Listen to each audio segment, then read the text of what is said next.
আসসালামু আলাইকুম।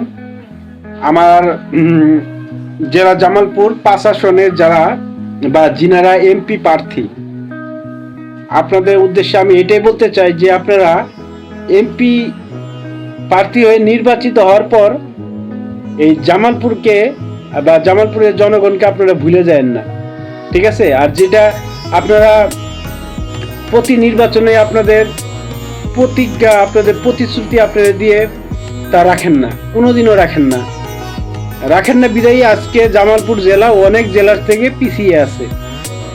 আর জামালপুর জেলাতে যিনি এমপি বা যিনি মন্ত্রী হবেন তার দৃষ্টি আকর্ষণ করছি।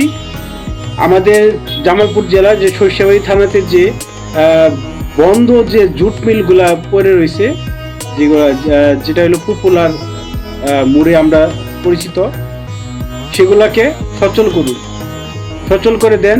সেখানে অনেক কর্মসংস্থান সৃষ্টি হবে। আর সেই সাথে জামালপুর জেলা থেকে বিভিন্ন জেলা বিভাগ পর্যায়ে ভালো বাস সার্ভিস, যারা ভালো বাস সার্ভিস দেয় তাদেরকে আপনারা রিক্রুট করেন। এইসব মহানগর চহানগর বক্কর চক্কর বাস দিয়ে আর ভাল লাগে না, এতে আমাদের ইজ্জত থাকে না। আমরা একটা লুক নিয়ে যেটা আমাদের জেলাতে বেড়াতে যাব, এতে আমাদের ইজ্জত থাকে না। ঢাকা থেকে জামালপুরে যাইতে যেখানে 2 ঘন্টা 3 ঘন্টা লাগার কথা, সেখানে 4 ঘন্টা 5 ঘন্টা বাসে বসে থাকে।